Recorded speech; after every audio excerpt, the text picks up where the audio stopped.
Okay, the title of this series is kind of misleading. Ultimately, you always need some magic to build a web application. All the dependencies that you end up using do something under the hood. This is necessary so that you don't have to start from scratch every time you are on a new project. But good magic turns into self-inflicted voodoo when the abstractions you use are too large and can't be divided into smaller, well-defined units. In those situations, there's no way out when your logic or needs differ from the more generic expectations. Lack of feeling of control also happens when abstractions, which should be seen as black boxes, have an insanely huge number of exit gates. The problem becomes especially acute when those gates aren't isolated and what happens in one gate magically affects the situation in other gates. WebPipe is a library to build web applications. It gives developers the power to tune the degree of magic at the level they feel comfortable with. It does so by providing multiple layers of complexity that go from the most fundamental to the more complex and allowing them to be selectively switched on or off. It also pursues simplicity by following functional programming paradigms like composition and immutability. So, let's start with the most fundamental layer and incrementally add more complexity later on. This first step will be kind of naive, but it will allow us to understand how to build things from the ground up. We're going to build a trivial web application that prints your weight on any planet given your weight on Earth. We'll only need Rack and WebPipe itself as dependencies, and we're going to start building the application within the config.ru file that Rack needs to launch the web server and route traffic into it. A quick reminder of what a Rack application is. A Rack application is anything responding to a method call, just like a lambda, taking as argument the so-called environment hash, and returning a triplet of response status, headers, and body. For instance, this is a super simple Hello World application. On WebPipe, we define a class and we include the WebPipe module. It's an instance of this class that obeys the Rack's requirements. Now, here is the most important part about how to use WebPipe. In order to build a web application with WebPipe, you need to define a pipeline of steps. Each of these steps is nothing more than a function taking what we call a connection struct.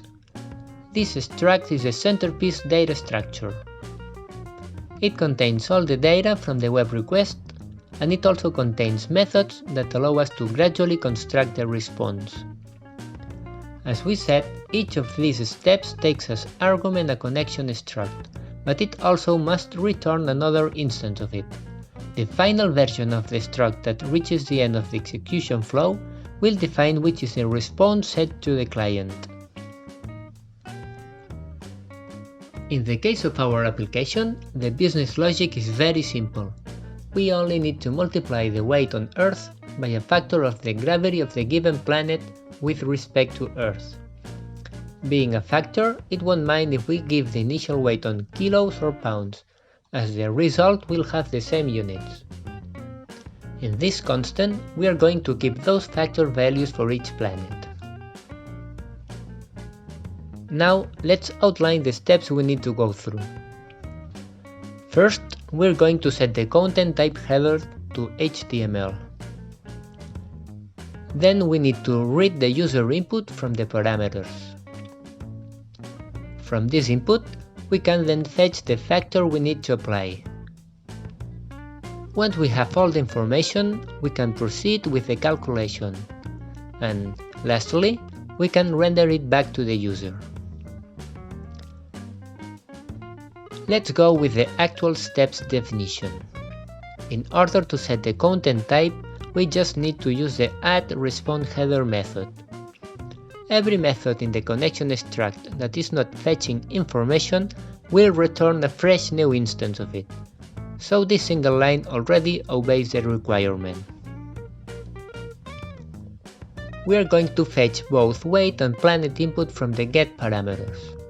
As we said, this first iteration is going to be very naive, so we're going to extract them matching the query string to regular expressions. We use the method add on the connection struct to make the data available on it down the stream of operations. Once we have the planet, we can fetch its gravity factor related to Earth. If everything goes well, we add it to the struct. However, in case we don't know about the given planet, we return a 404 status code and inform the user accordingly. Then comes another important feature in the behavior of the connection struct. In order to stop the pipeline here and ensure that no downstream operation can modify it, we must call the halt method. However, if we keep ourselves on the happy path, we are left just with 2 extra steps. We do the calculation of the weight on the planet, and lastly, we render it to the user. We can try and see which would be 50 units of weight in Uranus, or Jupiter. And we can also test the case when the planet is not known by our system, like in the case of the exoplanet Poltergeist. That's all for today. You can check out the code of this episode on GitHub. It comes with a super simple Docker Compose setup so that you can test it in complete isolation. Hope you enjoy it and see you next time.